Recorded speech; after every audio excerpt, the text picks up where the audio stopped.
तो बहुत ही प्यारे बच्चों, अज आप 10वीं क्लास का साइंस विषय का जोड़ा अपना 8वां पाठ है जिसका नाम है जीव प्रजनन किवें करते हैं वो पढ़ांगे। बच्चों सब तो पहला तो प्रजनन बारे आपां नूं पता होना चाहिए। प्रजनन भाव जनन क्रिया, अपने अगे होर जीव पैदा करने की क्रिया, चाहे ये मनुख विच होवे, चाहे ये किसी भी जीव जंतु विच होवे, चाहे ये पौद्यां विच होवे, किसी भी तरह का जीव, चाहे वह सूक्ष्म जीव है, उन्हां सारियां विच अपनी होंद नूं बनाई रखण लई ते अपने अरगे होर जीवां नूं बनाउण दे लई जिहड़ी क्रिया चलदी हैगी आ उस नूं प्रजनन क्रिया कहने आपां।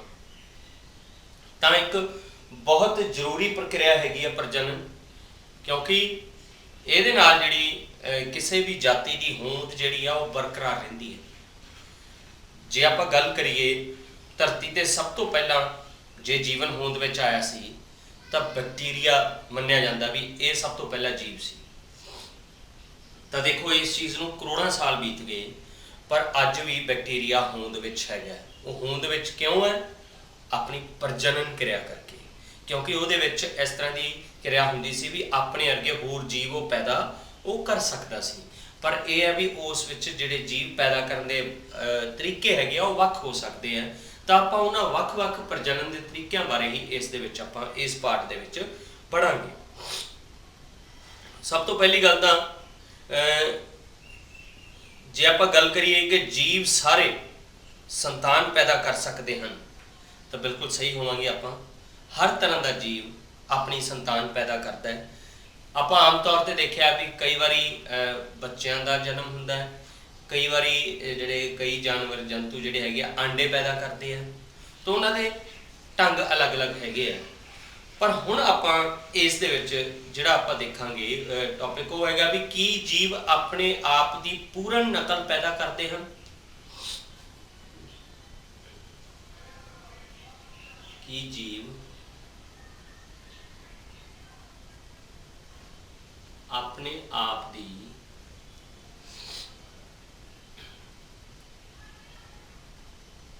पूर्ण नकल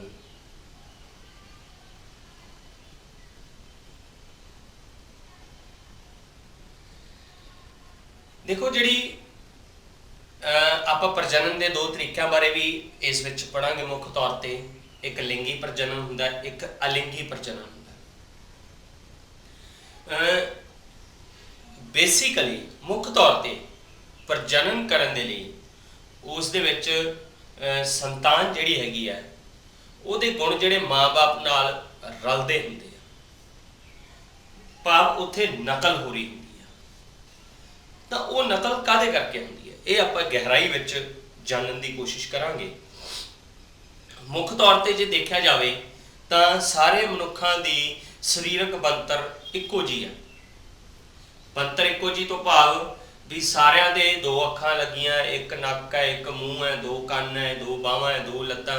शरीर के ਵੱਖ-ਵੱਖ ਜਿਹੜੇ अंग हैगे आ वो सारे लगभग उन्होंने इक्को जे है, पर उन्होंने जिहड़ी रचना हैगी है भाव जिहड़ी देखण दे विच उन्हां दी शक्ल है वो ਵੱਖ-ਵੱਖ हो सकती है। तो ਉਹਦੇ बारे आपां जानने की कोशिश करांगे भी वो ਵੱਖ-ਵੱਖ क्यों नज़र आउंदी है ते कईयां विच शक्ल जिहड़ी आ वो इक्को जी क्यों नज़र आउंदी है। देखो आपां नूं पता होना चाहिए है कि सैल जिहड़ा हुंदा है, सैल दा एक केंद्रक हुंदा है। आ केंद्रक है सैल दा। इस दे विच जनन क्रिया करन दे लई कुछ जरूरी अंश पाए हुंदे आ। वो जरूरी अंश की हैगे इस विच DNA हुंदा है।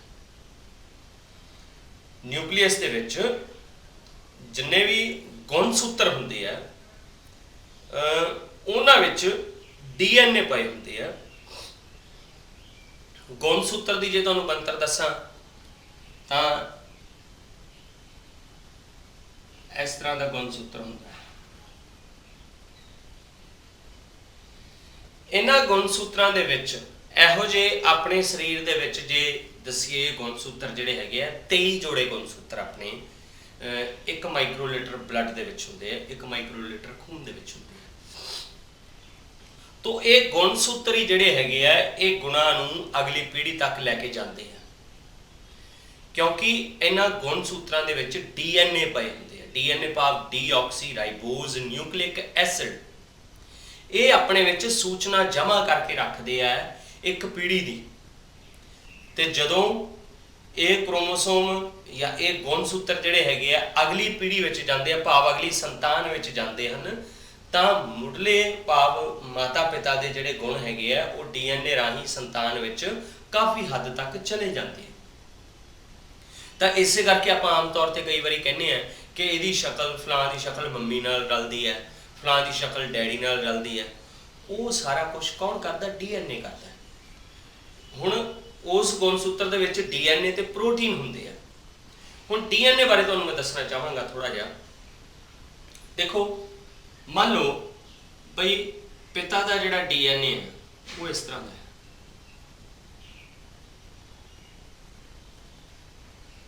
ਤੇ ਮਾਤਾ ਦਾ ਡੀਐਨਏ ਉਹ ਇਸ ਤਰ੍ਹਾਂ ਦਾ।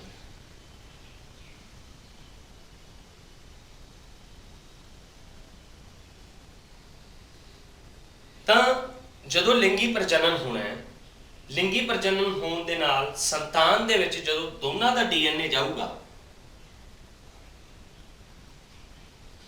ਤਾਂ ਡੀਐਨਏ ਦੀ ਸ਼ਕਲ ਕਿਹੋ ਜਿਹੀ ਹੋਵੇਗੀ?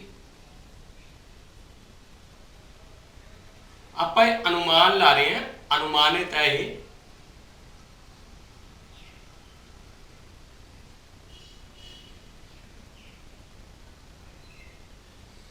ਦੇਖੋ, आह पिता है, आ माता है, ते आ जिहड़ा हैगा बच्चा है, डॉटर या सन। तुसीं देखो दोनों दे डीएनए जिहड़े हैगे आ संतान विच अद्धे अद्धे वंडे गए। तो इस पाठ च आपां एक पाठ अपना होर आना अनुवंशिकता वाला, उस दे विच आपां ये डीएनए दे नाल जिहड़ी हैगी आ गुण जिहड़े आ वो किवें आउंदे आ उन्हां बारे भी डिटेल विच पढ़ांगे। पर हुण तुहानूं डीएनए बारे सिर्फ इन्ना ही दस रहा भी किवें जिहड़े डीएनए हैगे आ वो गुण अगली पीढ़ी विच लैके जांदे आ। ये गुण किसी तरह का भी हो सकता है, भाव जिवें आपां इत्थे रंग की गल कर लईए माता पिता चों एक दा, चाहे कद की गल कर लईए, मान लो पिता का कद लम्मा है तो माता का कद छोटा है, तो जिहड़ी संतान आ कद लम्मा हो गया। पर माता का उहदे विच डीएनए का प्रभाव तो हैगा, पर जिहड़ा गुण प्रभावी होया वो पिता का होया, तो एक गुण लुक जाता है, एक गुण प्रभावी हो जाता है। तो भाव डीएनए इस तरह काम करते हैं, इस तरह गुण एक पीढ़ी तो दूसरी पीढ़ी तक लैके जाते हैं। तो जिहड़े वख-वख प्रोटीन हैगे आ उन्हां करके ही शरीर की जिहड़ी बनतर हैगी है वो बदल जाती है, क्योंकि कल्ले डीएनए नहीं जाते गे, प्रोटीन भी जाते हैं नाल। ठीक है ना, सैल दे न्यूक्लियस दे डीएनए विच प्रोटीन संश्लेषण दे लई सूचना हुंदी है, तो प्रोटीन बनता जिहड़ा, तो जिवें जिवें प्रोटीन जिहड़ा बनन वाला अलग अलग तरह का होवेगा उवें उवें ही शरीर की बनतर उस विच वख-वख जिहड़ी हैगी आ वो हुंदी जावेगी। तो ये आपां डीएनए की जिहड़ी उस विच मूल रचना बारे देखिया भी किवें जिहड़े गुण है वो वख-वख हो सकते हैं। हुण एक गल तुहानूं होर दसदा, कई बारी की हुंदा है कि ट्विन पैदा होंदे हैं, जोड़े बच्चे पैदा होंदे हैं, तो जोड़े बच्चों की अक्सर ही शक्ल इक्को जी होंदी है, तो उन्हां विच भी आह जिहड़े दोनों के गुण है वो बराबर जाते हैं।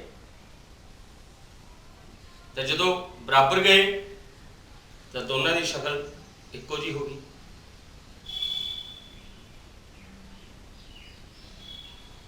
पर डीएनए किसी का भी इक्को समान नहीं हुंदा, उहदे च किते ना किते अंतर जरूर हुंदा है। ये गल दा आपां नूं याद रखना पैना। डीएनए जिहड़ा हमेशा ही भिन्न भिन्न हुंदा है, बिल्कुल मतलब इक्को जिहा नहीं हुंदा गा। जे आप कह दिए भी एग्जैक्ट फोटोस्टेट कापी हो जाएगी तो बिल्कुल नहीं, डीएनए सारिਆਂ ਦਾ ਵੱਖ-ਵੱਖ ਹੁੰਦਾ है। हुण ਇਹ डीएनए ਦੇ ਨਾਲ ਕਿਸੇ भी व्यक्ति की पहचान की जा सकती है। बाहरले देशों में की करते हैं कि बच्चा जदों उसका जन्म होंदा है ਤਾਂ ਜਨਮ ਹੋਣ ਸਾਰ ਹੀ ਉਸਦੇ ਖੂਨ ਦੇ ਵਿੱਚੋਂ ਉਸਦੇ ਡੀਐਨਏ ਦਾ ਸੈਂਪਲ ਲੈ ਲੈਂਦੇ ਆ। ਤਾਂ ਡੀਐਨਏ ਸਰੀਰ ਦੇ ਕਿਸੇ ਵੀ ਅੰਗ ਤੋਂ ਪ੍ਰਾਪਤ ਕੀਤਾ ਜਾ ਸਕਦਾ ਹੈਗਾ। ਕਿਸੇ ਵੀ ਤਰ੍ਹਾਂ ਦਾ ਸਰੀਰ ਦਾ ਕੋਈ ਵੀ ਅੰਸ਼ ਹੋਵੇ, ਉਹਨਾਂ ਹਰ ਅੰਸ਼ਾਂ ਦੇ ਵਿੱਚੋਂ ਡੀਐਨਏ ਪ੍ਰਾਪਤ ਕੀਤਾ ਜਾ ਸਕਦਾ ਹੈ। ਤਾਂ ਹੀ ਜਦੋਂ ਕਿਤੇ ਕੋਈ ਕ੍ਰਾਈਮ ਹੁੰਦਾ ਹੈ, ਕਿਤੇ ਕੋਈ ਘਟਨਾ ਹੋ ਜਾਂਦੀ ਹੈ, ਤਾਂ ਜਦੋਂ ਇਨਵੈਸਟੀਗੇਸ਼ਨ ਉੱਥੇ ਜਾਂਚ ਪੜਤਾਲ ਕਰਨ ਆਉਂਦੇ ਆ ਬੰਦੇ, ਤਾਂ ਉੱਥੋਂ ਦੇ ਜਗ੍ਹਾ ਦਾ ਪਹਿਲਾਂ ਮੁਆਇਨਾ ਕਰਦੇ ਆ ਵੀ ਕਿਤੇ ਕੋਈ ਇੱਥੇ ਜ਼ੁਲਮ ਕਰਨ ਵਾਲਾ ਕੋਈ ਆਪਣਾ ਸਰੀਰ ਦਾ ਕਿਸੇ ਤਰ੍ਹਾਂ ਦਾ ਕੋਈ ਭਾਗ ਤਾਂ ਨਹੀਂ ਛੱਡ ਗਿਆ। ਤਾਂ ਉਹ ਭਾਗ, ਮੰਨ ਲਓ ਵਾਲ ਵੀ ਛੱਡਿਆ, ਉਹ ਉਹਨਾਂ ਨੇ ਵਾਲ ਲੈ ਲੈਣਾ ਤੇ ਉਸ ਦੇ ਵਿੱਚੋਂ ਡੀਐਨਏ ਉਸਦਾ ਪ੍ਰਾਪਤ ਕਰ ਲੈਣਾ। ਤਾਂ ਬਾਹਰਲੇ ਦੇਸ਼ਾਂ 'ਚ ਕੀ ਕਰਦੇ ਆ, ਡੀਐਨਏ ਜਨਮ ਸਾਰ ਹੀ ਸੇਵ ਕਰਕੇ ਰੱਖ ਲੈਂਦੇ ਆ ਕੰਪਿਊਟਰ ਡਾਟਾਬੇਸ ਦੇ ਵਿੱਚ। ਤੇ ਜਦੋਂ ਕੋਈ ਕ੍ਰਾਈਮ ਕਰਦਾ, ਕ੍ਰਾਈਮ ਵਾਲੀ ਥਾਂ ਤੇ ਜੇ ਉੱਥੋਂ ਕੋਈ ਵੀ ਵਾਲ ਜਾਂ ਕਿਸੇ ਤਰ੍ਹਾਂ ਦਾ ਖੂਨ ਦਾ ਕਤਰਾ ਕੁਝ ਵੀ ਮਿਲ ਜਾਂਦਾ ਹੈ, ਤਾਂ ਜਿਹੜੇ ਲੈਬ ਦੇ ਵਿੱਚ ਉਹਦਾ ਟੈਸਟ ਕੀਤਾ ਜਾਂਦਾ, ਉਹ ਡੀਐਨਏ ਦਾ ਸੈਂਪਲ ਪ੍ਰਾਪਤ ਕੀਤਾ ਜਾਂਦਾ ਹੈ, ਕੰਪਿਊਟਰ ਡਾਟਾਬੇਸ 'ਚ ਉਹਨੂੰ ਪਾ ਦਿੰਦੇ ਆ ਤੇ ਚੈੱਕ ਕਰ ਲੈਂਦੇ ਆ ਵੀ ਇਹ ਡੀਐਨਏ ਕਿਹਦਾ ਹੈ। ਤਾਂ ਉਹ ਬੰਦੇ ਨੂੰ ਲੱਭਣ ਦੀ ਲੋੜ ਹੀ ਨਹੀਂ ਪੈਂਦੀ, ਕੰਪਿਊਟਰ ਵਿੱਚ ਹੀ ਪਤਾ ਲੱਗ ਜਾਂਦਾ ਵੀ ਇਹ ਇਸ ਬੰਦੇ ਨੇ ਕ੍ਰਾਈਮ ਕੀਤਾ, ਇਸ ਬੰਦੇ ਦਾ ਡੀਐਨਏ। ਤਾਂ ਇਹ ਡੀਐਨਏ ਮਤਲਬ ਇੱਥੋਂ ਤੱਕ ਆਪਾਂ ਨੂੰ ਕੰਮ ਦਿੰਦਾ ਹੈਗਾ। ਹੁਣ ਇਸ ਦੇ ਵਿੱਚ ਕਿਸੇ ਵੀ ਜਾਤੀ ਦੀ ਹੋਂਦ ਨੂੰ ਬਣਾਈ ਰੱਖਣ ਦੇ ਲਈ ਭਿੰਨਤਾਵਾਂ ਵੀ ਹੁੰਦੀਆਂ ਹਨ। ਭਿੰਨਤਾਵਾਂ, ਅਗਲਾ ਟੌਪਿਕ ਤੁਹਾਨੂੰ ਮੈਂ ਦੱਸ ਰਿਹਾ, ਭਿੰਨਤਾਵਾਂ।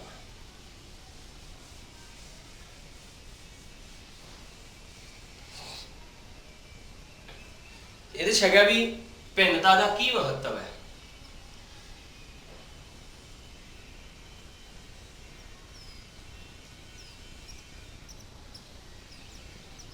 ਦੇਖੋ, ਇੱਕ ਸਿੰਪਲ ਜਿਹੀ ਉਦਾਹਰਨ ਦਿੰਦਾ। ਪੁਰਾਣੇ ਸਮਿਆਂ ਵਿੱਚ ਜਦੋਂ ਮੱਛਰ ਹੁੰਦਾ ਸੀਗਾ ਬਹੁਤ ਜ਼ਿਆਦਾ, ਤਾਂ ਕੀ ਕਰਦੇ ਸੀ, ਡੀਡੀਟੀ ਸਪਰੇ ਕਰ ਦਿੰਦੇ ਸੀ, ਤਾਂ ਮੱਛਰ ਮਰ ਜਾਂਦਾ ਸੀ।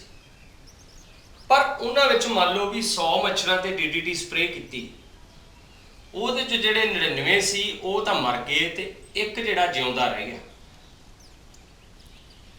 ਤਾਂ ਉਸ 100 ਵਿੱਚੋਂ 1% ਮੱਛਰ ਬਚ ਗਿਆ। ਹੁਣ ਉਸ ਮੱਛਰ ਤੋਂ 100 ਫੇਰ ਪੈਦਾ ਹੋਏ, ਡੀਡੀਟੀ ਫੇਰ ਸਪਰੇ ਕੀਤੀ ਗਈ। ਹੁਣ ਉਹਨਾਂ ਵਿੱਚ ਮਰਨ ਵਾਲਿਆਂ ਦੀ ਸੰਖਿਆ ਜਿਹੜੀ 90 ਸੀ ਤੇ ਬਚਣ ਵਾਲੇ 10 ਸੀ। ਐਵੇਂ ਕਰਦੇ ਕਰਦੇ ਉਹਨਾਂ 10 ਨੇ 1000 ਪੈਦਾ ਕਰਤੇ। ਤਾਂ ਉਹਨਾਂ 'ਚ ਡੀਡੀਟੀ ਸਪਰੇ ਕੀਤੀ ਗਈ ਤਾਂ 800 ਮਰ ਗਏ ਤੇ 200 ਬਚ ਗਏ। ਤਾਂ ਆਹ ਜਿਹੜੇ ਸੀਗੇ, ਇਹਨਾਂ ਵਿੱਚ ਇਹਨਾਂ ਨਾਲੋਂ ਵੱਖ ਗੁਣ ਸੀ, ਭਾਵ ਇੱਕ ਭਿੰਨਤਾ ਸੀ। ਉਹ ਭਿੰਨਤਾ ਕੀ ਸੀ ਕਿ ਇਹਨਾਂ ਵਿੱਚੋਂ ਜਿਹੜੇ 100 ਸੀਗੇ, 100 ਚੋਂ 99 ਨੇ ਡੀਡੀਟੀ ਦਾ ਅਸਰ ਨਹੀਂ ਸਿਆ ਤੇ ਉਹ ਮਰ ਗਏ। ਪਰ ਆਹ ਜਿਹੜੇ 200 ਹੈਗੇ ਆ, ਇਹ ਸਾਰੇ ਦੇ ਸਾਰੇ ਡੀਡੀਟੀ ਦਾ ਅਸਰ ਉਹਨਾਂ ਤੇ ਕੁਛ ਨਹੀਂ ਹੋਇਆ ਤੇ ਉਹ ਜਿਉਂਦੇ ਰਹਿ ਗਏ। ਤਾਂ ਇਹ ਇੱਕ ਭਿੰਨਤਾ ਹੈ। ਇਸੇ ਤਰ੍ਹਾਂ ਭਿੰਨਤਾ ਦੀ ਇੱਕ ਹੋਰ ਉਦਾਹਰਨ ਦਿੰਦਾ। ਬੈਕਟੀਰੀਆ ਕਹਿੰਦੇ ਸਭ ਤੋਂ ਪਹਿਲਾਂ ਧਰਤੀ ਤੇ ਆਏ, ਤਾਂ ਪਾਣੀ ਵਿੱਚ ਰਹਿੰਦੇ ਸੀ, ਪਾਣੀ ਵਿੱਚ ਉਹਨਾਂ ਦਾ ਜੀਵਨ ਸ਼ੁਰੂ ਹੋਇਆ ਮੰਨਿਆ ਇਹ ਜਾਂਦਾ। ਤਾਂ ਕੀ ਹੋਇਆ, ਗਰਮੀ ਵਧੀ ਧਰਤੀ ਤੇ ਕੁਝ ਬੈਕਟੀਰੀਆ ਜਿਹੜੇ ਸੀਗੇ ਉਹ ਮਰ ਗਏ। ਪਰ ਉਸ ਤੋਂ ਕਈ ਬੈਕਟੀਰੀਆ ਇਹੋ ਜਿਹੇ ਬਚ ਗਏ ਜਿਹੜੇ ਉਸ ਤਾਪ ਨੂੰ ਝੱਲ ਸਕਦੇ ਸੀ। ਤਾਂ ਮਤਲਬ ਉਸ ਤਰ੍ਹਾਂ ਦੇ ਬੈਕਟੀਰੀਆ ਪੈਦਾ ਹੋ ਗਏ ਜਿਨ੍ਹਾਂ ਦਾ ਕੋਈ ਤਾਪ ਤੇ ਅਸਰ ਨਹੀਂ ਹੋਇਆ। ਇਸੇ ਤਰ੍ਹਾਂ ਹੀ ਬੈਕਟੀਰੀਆ ਬਹੁਤ ਕਿਸਮ ਦੇ ਬਣ ਗਏ ਜਿਹੜੇ ਹਰ ਤਰ੍ਹਾਂ ਦੇ ਵਾਤਾਵਰਣ ਵਿੱਚ ਰਹਿ ਸਕਦੇ। ਉਹ ਸਾਰਾ ਕਾਹਦੇ ਕਰਕੇ ਹੋਇਆ, ਕਿਉਂਕਿ ਬੈਕਟੀਰੀਆ ਦੇ ਵਿੱਚ ਭਿੰਨਤਾਵਾਂ ਆ ਗਈਆਂ। ਕਈ ਬੈਕਟੀਰੀਆ ਜਿਹੜੇ ਆ ਉਸ ਗਰਮੀ ਨੂੰ ਸਹਿਣਯੋਗ ਨਹੀਂ ਸੀ ਤੇ ਕਈ ਉਸ ਨੂੰ ਸਹਿਣਯੋਗ ਬਣ ਗਏ। ਤਾਂ ਇਸੇ ਤਰ੍ਹਾਂ ਹੀ ਭਿੰਨਤਾ ਆਪਣੇ 'ਚ ਵੀ ਲਾਗੂ ਹੁੰਦੀ ਹੈ। ਕਿਸੇ ਵੀ ਤਰ੍ਹਾਂ ਦੇ ਵਾਤਾਵਰਣ ਵਿੱਚ ਜਦੋਂ ਕੋਈ ਰਹਿੰਦਾ ਹੈ ਤਾਂ ਡੀਐਨਏ ਦੇ ਵਿੱਚ ਹਮੇਸ਼ਾ ਸਥਿਰਤਾ ਨਹੀਂ ਰਹਿੰਦੀ। ਕਿਸੇ ਵੀ ਜੀਵ ਦੇ ਵਿੱਚ ਸਮੇਂ ਦੇ ਨਾਲ ਬਦਲਾਵ ਆਉਂਦਾ ਰਹਿੰਦਾ ਹੈ। ਹੁਣ ਮੰਨ ਲਓ ਤੁਸੀਂ ਇੱਕ ਨਿੱਕੀ ਜਿਹੀ ਉਦਾਹਰਨ ਦੇਖੋ, ਜਦੋਂ ਝੋਨੇ ਵਿੱਚ ਧੁੱਪ ਵਿੱਚ ਜ਼ਿਆਦਾ ਰਹਿੰਦੇ ਆ, ਜਦੋਂ ਝੋਨਾ ਲਾਉਂਦੇ ਆ ਕਈ, ਤਾਂ ਤੁਸੀਂ ਦੇਖਿਆ ਹੋਣਾ ਉਹਨਾਂ ਦਾ ਰੰਗ ਕਾਲਾ ਹੋ ਜਾਂਦਾ, ਪਰ ਆਮ ਤੌਰ ਤੇ ਉਹਨਾਂ ਦਾ ਰੰਗ ਕਾਲਾ ਨਹੀਂ ਹੁੰਦਾ। ਉਹ ਕਿਉਂ ਹੋਇਆ? ਕਿਉਂਕਿ ਇੱਕ ਛੋਟੇ ਸਮੇਂ ਦੀ ਭਿੰਨਤਾ ਵਾਪਰੀ, ਉਹਦੇ ਵਿੱਚ ਧੁੱਪ ਉਹਨਾਂ ਤੇ ਜ਼ਿਆਦਾ ਪਈ, ਚਮੜੀ ਤੇ ਜ਼ਿਆਦਾ ਪੈਣ ਦੇ ਨਾਲ ਉਹਨਾਂ ਦੀ ਚਰਬੀ ਦੇ ਵਿੱਚ ਮੈਲਾਨਿਨ ਪਿਗਮੈਂਟ ਸੀਗਾ, ਉਹ ਹੋਰ ਐਕਸਾਈਟਡ ਹੋ ਗਿਆ। ਤਾਂ ਉਹ ਮੈਲਾਨਿਨ ਪਿਗਮੈਂਟ ਜਿਵੇਂ ਜਿਵੇਂ ਧੁੱਪ ਮਿਲਦੀ ਗਈ ਉਹਦਾ ਰੰਗ ਹੋਰ ਵੱਧਦਾ ਗਿਆ। ਤਾਂ ਇਸ ਤਰ੍ਹਾਂ ਦੀਆਂ ਬਹੁਤ ਸਾਰੀਆਂ ਭਿੰਨਤਾਵਾਂ ਆਪਣੇ ਵਿੱਚ ਆਉਂਦੀਆਂ। ਭਿੰਨਤਾਵਾਂ ਵਾਤਾਵਰਣੀ ਵੀ ਹੁੰਦੀਆਂ ਤੇ ਅਨੁਵੰਸ਼ਿਕੀ ਵੀ ਹੁੰਦੀਆਂ। ਅਨੁਵੰਸ਼ਿਕੀ ਭਾਵ ਜਿਹੜੀਆਂ ਪੀੜ੍ਹੀ ਦਰ ਪੀੜ੍ਹੀ ਆ ਰਹੀਆਂ ਆਪਣੇ ਵਿੱਚ, ਜਿਹੜੀਆਂ ਮਾਤਾ ਪਿਤਾ ਤੋਂ ਆਪਣੇ ਵਿੱਚ ਆਉਂਦੀਆਂ, ਤੇ ਵਾਤਾਵਰਣੀ ਉਹ ਹੁੰਦੀਆਂ ਜਿਹੜੀਆਂ ਸਿਰਫ ਇੱਕ ਪੀੜ੍ਹੀ ਤੱਕ ਸੀਮਿਤ ਰਹਿ ਜਾਂਦੀਆਂ, ਅਗਲੀ ਪੀੜ੍ਹੀ ਤੱਕ ਉਹ ਨਹੀਂ ਜਾਂਦੀਆਂ। ਤਾਂ ਇਹ ਭਿੰਨਤਾਵਾਂ ਦਾ ਮਹੱਤਵ ਹੈਗਾ। ਤੋਂ ਭਿੰਨਤਾ ਆਮ ਤੌਰ ਤੇ ਕੰਮ ਕੀ ਕਰਦੀ ਹੈਗੀ ਹੈ ਕਿ ਇਹ ਜੀਵਨ ਨੂੰ ਜਿਉਣ ਯੋਗ ਤੇ ਸੁਖਾਲਾ ਬਣਾਉਂਦੀ ਹੈ। ਕਿਉਂਕਿ ਜੇ ਉਸ ਵਾਤਾਵਰਣ ਦੇ ਅਨੁਸਾਰ ਆਪਾਂ ਆਪਣੇ ਆਪ ਨੂੰ ਢਾਲ ਰਹੇ ਹਾਂ, ਭਾਵ ਆਪਣੇ ਵਿੱਚ ਬਦਲਾਅ ਲਿਆ ਰਹੇ ਹਾਂ, ਉਹ ਬਦਲਾਅ ਕੀ ਹੈ? ਉਹੀ ਭਿੰਨਤਾ ਹੈ। ਹੁਣ ਇਹਨਾਂ ਭਿੰਨਤਾਵਾਂ ਕਰਕੇ ਹੀ ਜਿਹੜਾ ਕੈਕਟਸ ਹੈ ਮਾਰੂਥਲ ਦੇ ਵਿੱਚ, ਉਸ ਦੇ ਕੰਡੇ ਹੁੰਦੇ ਆ, ਕਿਉਂਕਿ ਉਹ ਆਪਣੇ ਵਿੱਚੋਂ ਪਾਣੀ ਅਜਾਈਂ ਨਹੀਂ ਗਵਾ ਸਕਦਾ, ਕਿਉਂਕਿ ਉਹਨੂੰ ਪਾਣੀ ਘੱਟ ਮਿਲਦਾ ਹੈ। ਪਰ ਕਈ ਵਾਰੀ ਤੁਸੀਂ ਇਸ ਤਰ੍ਹਾਂ ਦੇ ਕੈਕਟਸ ਵੀ ਦੇਖੇ ਹੋਣਗੇ ਜਿਹੜੇ ਇਹੋ ਜਿਹੇ ਖੇਤਰ ਵਿੱਚ ਹੁੰਦੇ ਆ, ਜਿਵੇਂ ਪਹਾੜੀ ਏਰੀਏ ਵਿੱਚ ਕਦੀ ਕੈਕਟਸ ਲੱਗਿਆ ਦੇਖਿਆ ਹੋਵੇ। ਮੈਂ ਇੱਕ ਵਾਰੀ ਸ਼ਿਮਲੇ ਦੇਖਿਆ ਸੀਗਾ, ਤਾਂ ਉਹ ਕੈਕਟਸ ਦੇ ਕੰਡੇ ਨਹੀਂ ਹੈਗੇ ਸੀ, ਕੰਡਿਆਂ ਦੀ ਥਾਂ ਤੇ ਉਹਦੇ ਛੋਟੇ ਛੋਟੇ ਮਸਾਮ ਬਣੇ ਹੋਏ ਸੀ। ਤਾਂ ਉਹ ਕੈਕਟਸ ਨੇ ਆਪਣੇ ਆਪ ਨੂੰ ਉਸ ਦੇ ਅਨੁਸਾਰ ਢਾਲ ਲਿਆ, ਠੰਡੇ ਇਲਾਕੇ ਦੇ ਅਨੁਸਾਰ ਢਾਲ ਲਿਆ, ਪਹਾੜੀ ਇਲਾਕੇ ਦੇ ਅਨੁਸਾਰ। ਉਹਦੇ ਵਿੱਚ ਉਸ ਵਿੱਚੋਂ ਪਾਣੀ ਵੱਧ ਬਾਹਰ ਨਿਕਲਣ ਲੱਗ ਪਿਆ ਜਿੱਥੇ ਕੰਡੇ ਸੀ, ਕਿਉਂਕਿ ਉਹਨੂੰ ਪਾਣੀ ਪਹਾੜਾਂ ਵਿੱਚ ਜ਼ਿਆਦਾ ਮਿਲਦਾ ਸੀ। ਤਾਂ ਭਿੰਨਤਾਵਾਂ ਦੇ ਬਹੁਤ ਮਹੱਤਵ ਹੈਗੇ ਆ। ਹੁਣ ਸਮੇਂ-ਸਮੇਂ ਸਿਰ ਆਪਣੇ ਸਰੀਰ ਵਿੱਚ ਵੀ ਬਹੁਤ ਸਾਰੇ ਬਦਲਾਅ ਆਏ। ਦੇਖੋ, ਆਦਿ ਮਾਨਵ ਦੇ ਸਮੇਂ ਵਿੱਚ ਆਪਣੇ ਵਿੱਚ ਪੂਛ ਹੁੰਦੀ ਸੀ, ਪਰ ਜਿਵੇਂ ਜਿਵੇਂ ਸਮਾਂ ਟੱਪਿਆ ਉਸ ਪੂਛ ਦੀ ਵਰਤੋਂ ਘਟ ਗਈ ਤੇ ਹੌਲੀ ਹੌਲੀ ਖਤਮ ਹੁੰਦੀ ਹੁੰਦੀ ਉਹ ਗਾਇਬ ਹੋ ਗਈ। ਕਾਹਦੇ ਕਰਕੇ? ਭਿੰਨਤਾ ਕਰਕੇ। ਫਿਰ ਇਸੇ ਤਰ੍ਹਾਂ ਬਿਲਕੁਲ ਧਿਆਨ ਨਾਲ ਦੇਖਿਓ, ਆਪਣੀ ਅੱਖ ਦੇ ਇਹਦੇ ਇਧਰਲੇ ਪਾਸੇ ਇੱਕ ਕੋਇਆ ਹੈ ਲਾਲ ਜਿਹੇ ਰੰਗ ਦਾ। ਇਹ ਕੋਇਆ ਜਲੀ ਜੰਤੂਆਂ ਦੀਆਂ ਅੱਖਾਂ ਨੂੰ ਪੂਰਾ ਢੱਕਦਾ ਹੈ, ਪਰ ਆਪਣੇ ਵਿੱਚ ਹੈਗਾ ਹਾਲੇ ਵੀ, ਇਹਦਾ ਕੋਈ ਰੋਲ ਨਹੀਂ ਹੈਗਾ। ਤੋ ਬੇਸ਼ੱਕ ਇਹ ਘਟ ਗਿਆ, ਇਹ ਆਪਣੇ ਵਿੱਚ ਇੱਕ ਸਬੂਤ ਹੈ ਕਿ ਕਿਸੇ ਵੇਲੇ ਆਪਾਂ ਵੀ ਇਹੋ ਜਿਹੇ ਜੀਵ ਸੀ ਜਿਹੜੇ ਪਾਣੀ ਵਿੱਚ ਰਹਿੰਦੇ ਸੀ। ਤਾਂ ਇਹ ਸਾਰਾ ਕੁਝ ਪੀੜ੍ਹੀ ਦਰ ਪੀੜ੍ਹੀ ਬਦਲਾਵ ਜਿਹੜੇ ਆਪਣੇ ਵਿੱਚ ਆਏ ਆ, ਉਹਨਾਂ ਕਰਕੇ ਬਹੁਤ ਸਾਰੀਆਂ ਭਿੰਨਤਾਵਾਂ ਹੋਈਆਂ ਤੇ ਉਹ ਭਿੰਨਤਾਵਾਂ ਦੇ ਨਾਲ ਆਪਾਂ ਆਪਣੇ ਆਪ ਨੂੰ ਐਡਜਸਟ ਕੀਤਾ। ਹੁਣ ਆਦਿ ਮਾਨਵ ਦੇ ਵੇਲੇ ਵਿੱਚ ਆਪਣੇ ਪੂਰੇ ਸਰੀਰ ਤੇ ਵਾਲ ਹੁੰਦੇ ਸੀ। ਤੁਸੀਂ ਇੱਕ ਗੋਰਿਲਾ ਦੇਖ ਲਓ, ਤਾਂ ਹੌਲੀ ਹੌਲੀ ਉਹ ਵਾਲਾਂ ਦੀ ਜਿਹੜੀ ਹੈਗੀ ਆ ਉਹ ਆਪਣੇ ਸਰੀਰ ਵਿੱਚ ਸੰਖਿਆ ਘਟਣੀ ਸ਼ੁਰੂ ਹੋ ਗਈ। ਤਾਂ ਆਹ ਜਿਹੜਾ ਦੰਦ ਆਪਣਾ ਇੱਥੇ ਇੱਕ ਸੂਏ ਦੰਦ ਹੈ, ਇਹ ਬਹੁਤ ਲੰਮਾ ਹੁੰਦਾ ਸੀ, ਪਰ ਅੱਜ ਵੀ ਇਹ ਸੂਏ ਦੰਦ ਹੈਗਾ, ਮੂਹਰੇ ਸੂਆ ਹੈਗਾ। ਸ਼ੇਰ ਦੇ ਵਿੱਚ ਇਹ ਸੂਆ ਦੰਦ ਬਹੁਤ ਲੰਮਾ ਹੁੰਦਾ। ਇਹ ਕਿਉਂ ਸੀਗਾ ਪਹਿਲਾਂ? ਕਿਉਂਕਿ ਆਪਾਂ ਕੱਚਾ ਭੋਜਨ ਖਾਂਦੇ ਹੁੰਦੇ ਸੀ ਜਦੋਂ ਤੱਕ ਅੱਗ ਦੀ ਖੋਜ ਨਹੀਂ ਹੋਈ ਸੀ, ਉਸ ਤੋਂ ਪਹਿਲਾਂ। ਤੋ ਇਹ ਸਾਰਾ ਆਪਣੇ ਵਿੱਚ ਪਰਿਵਰਤਨ ਆਇਆ, ਸਮੇਂ ਦੇ ਨਾਲ ਆਇਆ। ਤੋ ਇਹ ਭਿੰਨਤਾ ਦਾ ਮਹੱਤਵ ਹੈ ਵੀ ਭਿੰਨਤਾ ਜਿਵੇਂ ਜਿਵੇਂ ਆਪਣੇ ਸਰੀਰ ਵਿੱਚ ਵਾਪਰਦੀ ਹੈ, ਉਹਦੇ ਵਿੱਚ ਕੋਈ ਚੰਗਾ ਹੀ ਕੰਮ ਹੁੰਦਾ ਹੈ ਜਿਹੜਾ ਕਿ ਆਉਣ ਵਾਲੇ ਸਮੇਂ ਵਿੱਚ ਉਪਯੋਗੀ ਹੁੰਦਾ ਹੈ। ਹੁਣ ਆਪਣੇ ਸਰੀਰ ਦੇ ਕਈ ਇਹੋ ਜਿਹੇ ਅੰਗ ਵੀ ਹੈਗੇ ਜਿਨ੍ਹਾਂ ਦਾ ਕੋਈ ਰੋਲ ਨਹੀਂ ਹੈਗਾ। ਜਿਵੇਂ ਉਦਾਹਰਨ ਦੇ ਤੌਰ ਤੇ ਆਪਣੇ ਕੰਨ ਹੈ, ਕੰਨਾਂ ਦਾ ਕੋਈ ਖਾਸ ਰੋਲ ਨਹੀਂ। ਤਾਂ ਹੋ ਸਕਦਾ ਆਉਣ ਵਾਲੇ ਸਮੇਂ ਵਿੱਚ ਇਹੋ ਜਿਹਾ ਬਦਲਾਅ ਹੋਵੇ, ਹੋ ਸਕਦਾ ਹਜ਼ਾਰਾਂ ਸਾਲ ਲੱਗ ਜਾਣੇ ਵੀ ਅਗਲੀਆਂ ਪੀੜ੍ਹੀਆਂ ਵਿੱਚ ਕੰਨ ਹੋਣ ਹੀ ਨਾ, ਕਿਉਂਕਿ ਇਹ ਕੰਨ ਵੀ ਪਹਿਲਾਂ ਆਦਿ ਮਾਨਵ ਦੇ ਵੱਡੇ ਹੁੰਦੇ ਸੀ। ਆਪਣੀਆਂ ਬਾਹਾਂ ਜਿਹੜੀਆਂ ਪਹਿਲਾਂ ਲੰਮੀਆਂ ਹੁੰਦੀਆਂ ਸੀ ਤੇ ਲੱਤਾਂ ਛੋਟੀਆਂ ਹੁੰਦੀਆਂ ਸੀ, ਪਰ ਹੁਣ ਉਲਟਾ ਕੰਮ ਹੈ, ਲੱਤਾਂ ਲੰਮੀਆਂ ਤੇ ਬਾਹਾਂ ਛੋਟੀਆਂ। ਤੋ ਇਹ ਸਾਰਾ ਭਿੰਨਤਾ ਦਾ ਮਹੱਤਵ ਹੈਗਾ। ਤੋ ਇਹ ਸਾਰੀਆਂ ਜਿੰਨੀਆਂ ਵੀ ਵਿਭਿੰਨਤਾਵਾਂ ਆਉਂਦੀਆਂ, ਇਹ ਆਪਾਂ ਨੂੰ ਬਦਲਵੇਂ ਵਾਤਾਵਰਣ ਦੇ ਵਿੱਚ ਢਲਣ ਦੇ ਯੋਗ ਬਣਾਉਂਦੀਆਂ ਹਨ। ਤੋ ਇਹ ਭਿੰਨਤਾ ਦਾ ਮਹੱਤਵ ਹੈ। ਹੁਣ ਜਿੰਨਾ मैं ਤੁਹਾਨੂੰ ਪੜਾਇਆ ਉਸ ਦਾ ਕੁਝ ਨਿਚੋੜ ਹੈ। ਜਿਵੇਂ ਸਭ ਤੋਂ ਪਹਿਲਾਂ ਮੈਂ ਤੁਹਾਨੂੰ ਪ੍ਰਜਨਨ ਬਾਰੇ ਦੱਸਿਆ। ਆਪਣੀ ਜਾਤੀ ਦੀ ਹੋਂਦ ਨੂੰ ਬਣਾਏ ਰੱਖਣ ਲਈ ਆਪਣੇ ਵਰਗੀਆਂ ਸੰਤਾਨਾਂ ਪੈਦਾ ਕਰਨ ਦੀ ਪ੍ਰਕਿਰਿਆ, ਚਾਹੇ ਇਹ ਕਿਸੇ ਪੌਦੇ 'ਚ ਹੋਵੇ, ਚਾਹੇ ਜੰਤੂ 'ਚ ਹੋਵੇ, ਚਾਹੇ ਇਹ ਕਿਸੇ ਵੀ ਸੂਖਮ ਜੀਵ ਵਿੱਚ ਹੋਵੇ। ਇਸੇ ਤਰ੍ਹਾਂ DNA ਡੀਆਕਸੀ ਰਾਈਬੋਜ਼ ਨਿਊਕਲਿਕ ਐਸਿਡ, DNA ਦਾ ਪੂਰਾ ਨਾਮ ਹੈ, ਕਈ ਵਾਰੀ ਤੁਹਾਨੂੰ ਪੇਪਰ 'ਚ ਆ ਜਾਂਦਾ ਹੈਗਾ। ਹੁਣ ਮੈਂ ਤੁਹਾਨੂੰ ਗੌਣਸੂਤਰ ਬਾਰੇ ਦੱਸ ਰਿਹਾ ਹੈਗਾ। ਗੌਣਸੂਤਰ ਸੈੱਲ ਦੇ ਕੇਂਦਰਕ 'ਚ ਹੁੰਦੇ ਆ ਤੇ ਇਹਨਾਂ ਗੌਣਸੂਤਰਾਂ ਵਿੱਚ DNA ਹੁੰਦਾ। DNA ਜਿਹੜੇ ਆ ਉਸ ਵਿੱਚ ਪ੍ਰੋਟੀਨ ਦਾ ਸੰਸਲੇਸ਼ਨ ਹੁੰਦਾ, ਕਿਉਂਕਿ ਉਹ ਨਵੇਂ ਪ੍ਰੋਟੀਨ ਜਿਹੜੇ ਬਣਦੇ ਆ ਉਹੀ ਨਵੇਂ ਗੁਣਾਂ ਵਾਲੀ ਸੰਤਾਨ ਨੂੰ ਪੈਦਾ ਕਰਦੇ ਆ। ਕਿਉਂਕਿ ਇੱਕ ਪਿਤਾ ਦਾ DNA ਤੇ ਇੱਕ ਮਾਤਾ ਦਾ DNA, ਦੋਨਾਂ ਵਿੱਚੋਂ ਉਹਨਾਂ ਦੀ ਪਹਿਲਾਂ ਕੀ ਹੋਣੀ ਆ, ਦੋਨਾਂ ਦੀ ਡਿਵੀਜ਼ਨ ਹੋਣੀ ਆ, ਵੰਡ ਹੋਣੀ ਆ। ਪਿਤਾ ਦੇ ਵੀ 2 DNA ਬੰਨੇ, ਮਾਤਾ ਦੇ ਵੀ 2 DNA ਬੰਨੇ ਆ। ਦੋਨਾਂ ਦਾ ਇੱਕ ਇੱਕ DNA ਸੰਤਾਨ ਸੈੱਲ ਵਿੱਚ ਮਿਲ ਜਾਣਾ। ਉਹਨਾਂ ਤੋਂ DNA ਦਾ ਇੱਕ ਨਵਾਂ ਜੋੜਾ ਬਣ ਜਾਣਾ, ਇੱਕ ਨਵਾਂ DNA ਦਾ ਰੂਪ ਬਣ ਜਾਣਾ ਹੈਗਾ। DNA ਕਿਸੇ ਦਾ ਵੀ ਇੱਕ ਸਮਾਨ ਨਹੀਂ ਹੁੰਦਾ। ਤੁਹਾਨੂੰ ਮੈਂ ਪਹਿਲਾਂ ਹੀ ਦੱਸ ਚੁੱਕਿਆ, ਆਪਣੇ 23 ਜੋੜੇ ਗੌਣਸੂਤਰ ਹੁੰਦੇ ਆ ਜਿਹੜੇ ਮਨੁੱਖੀ ਸਰੀਰ ਦੇ ਵਿੱਚ, ਮਤਲਬ ਕੁੱਲ 46 ਗੌਣਸੂਤਰ ਹੁੰਦੇ ਆ। ਤਾਂ ਇਸੇ ਤਰ੍ਹਾਂ ਤੁਹਾਨੂੰ ਮੈਂ ਭਿੰਨਤਾ ਬਾਰੇ ਪੜ੍ਹਾਇਆ ਸੀਗਾ ਕਿ ਪ੍ਰਜਨਨ ਕਿਰਿਆ ਕਰਕੇ ਸੰਤਾਨ ਵਿੱਚ ਮਾਤਾ ਪਿਤਾ ਤੋਂ ਜੋ ਵੱਖ ਗੁਣ ਦਿਖਾਈ ਦਿੰਦੇ ਹਨ, ਭਾਵ ਜੋ ਅੰਤਰ ਵਿਖਾਈ ਦਿੰਦੇ ਆ, ਉਸ ਨੂੰ ਆਪਾਂ ਭਿੰਨਤਾ ਕਹਿੰਦੇ ਹਾਂ।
तो ये प्रश्न तुसी करने हैगे जिहड़े कि अपने इन्ने पोर्शन का एक तरीका है।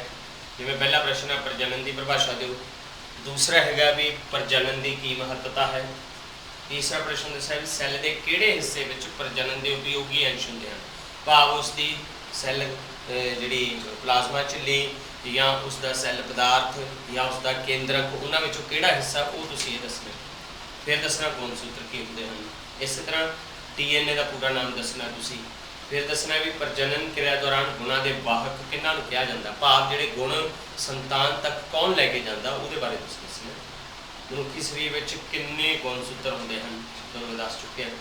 भिन्नता की हुंदी है ते भिन्नता का की महत्व है। तो ये प्रश्न है जिहड़े तुसीं हल करने इस पोर्शन दे विचों। धन्यवाद।